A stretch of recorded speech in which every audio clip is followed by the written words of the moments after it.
Merhaba sevgili arkadaşlar, kanalıma hoş geldiniz. Сегодня я вас приветствую на турецком языке, потому что готовить мы будем безумно вкусное блюдо турецкой кухни, называется оно лахмаджун.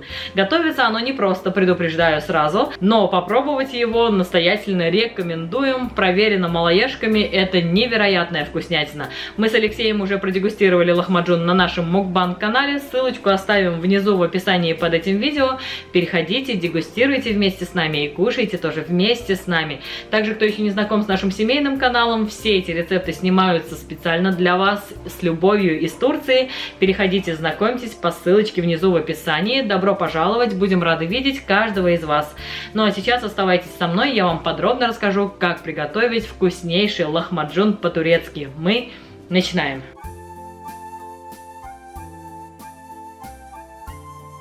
Итак, друзья, чтобы приготовить вкуснейшее блюдо турецкой кухни лахмаджун, для начала мы с вами поставим тесто. Для теста нам потребуется 500 грамм, здесь у меня уже просеянной муки, пол чайной ложки сахара, пол чайной ложки соли, 7 грамм разрыхлителя, 3 столовые ложки растительного масла и 200 миллилитров теплой воды. Для начала в муку всыпаем все сухие ингредиенты. Это пол чайной ложки сахара, пол чайной ложки соли, 7 грамм разрыхлителя. Все хорошо перемешиваем.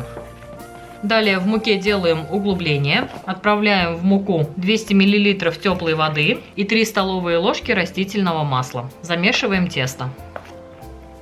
Когда сухие ингредиенты смешались с жидкими, убираем ложку. Далее вымешиваем тесто руками. Все, друзья, тесто я вымесила. Посмотрите, оно получается вот такое достаточно плотное. Что касается количества воды, смотрите, плюс-минус 10-20 мл. У каждого мука разная, поэтому смотрите по своей муке. У меня в конечном итоге ушло 210 мл. Далее тесто оставляем в чашке, закрываем пищевой пленкой. Убираем в сторону и даем тесту отдохнуть. Тем временем пока приготовим с вами фарш. Для приготовления фарша нам понадобится фарш. Здесь у меня микс говяжий и куриный фарш в количестве 650 грамм. 1 болгарский перец, мой получился на 150 грамм, 2 помидора 350 грамм, 1 луковица 250 грамм, хороший пучок петрушки нам потребуется, здесь у меня 80 грамм, 3 зубчика чеснока, и также нам потребуется соль, черный перец по вкусу и паприка. Для начала нам необходимо болгарский перец и помидоры измельчить при помощи блендера. Болгарский разрезаю пополам. Удаляю семена, плодоножки и перегородку. Далее измельчаем болгарский так, чтобы удобно было поместить в блендер. Я вот на такие крупные кубики разрезаю. Точно так же поступаем с помидорами.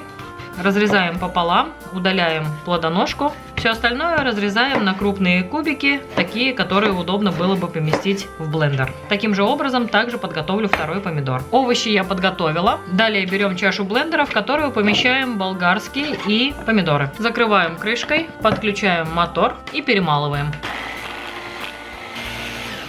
Когда болгарские помидоры мы перемололи до состояния пюре, отправляем их в чашку, в которой будем готовить фарш. То же самое сейчас сделаю со второй партией, затем покажу, что делать дальше. Все, помидоры и болгарские у меня готовы, пока убираю в сторону. Далее у нас на очереди лук. Лук я буду резать кубиками мелко-мелко на своем любимом станке.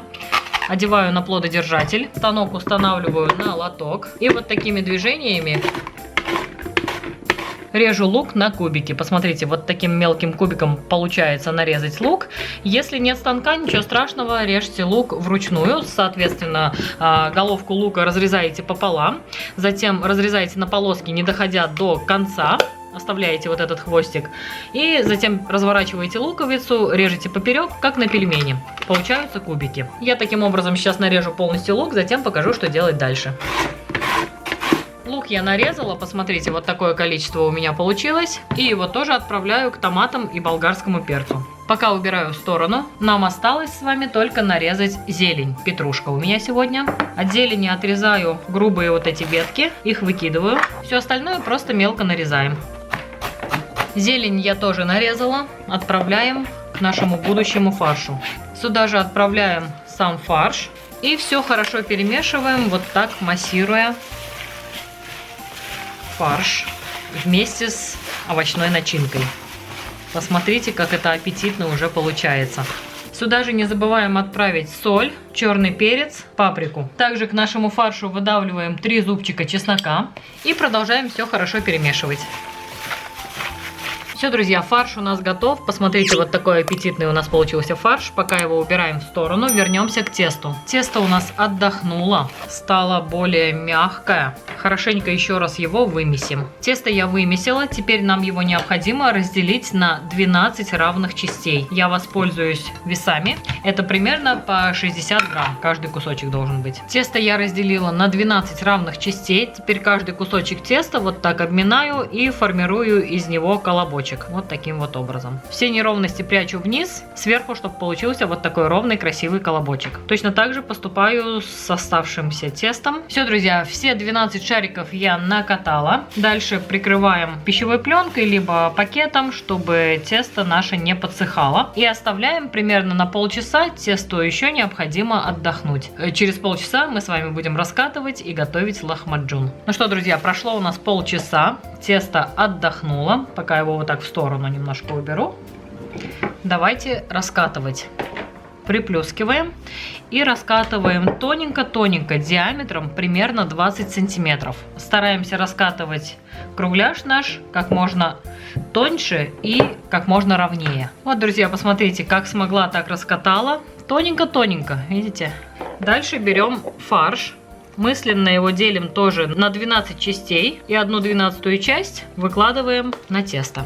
Распределяем тоненько-тоненько по всей поверхности теста. Такой получается, так сказать, открытый чебурек. Но здесь больше фарша за счет того, что мы тонким слоем распределяем по всему диаметру нашего теста. Все, друзья, посмотрите, какая у нас с вами получается красота. Дальше все это дело мы аккуратно перекладываем на доску. Мой вам совет: как только раскатали тесто, сразу переложите его на доску и, соответственно, фарш распределяйте уже, когда тесто ваше будет на доске. Так будет значительно легче. И пойдемте к плите. Нам необходимо обжарить наш лахмаджун на сухой сковороде на среднем огне. Сковороду устанавливаем на плиту.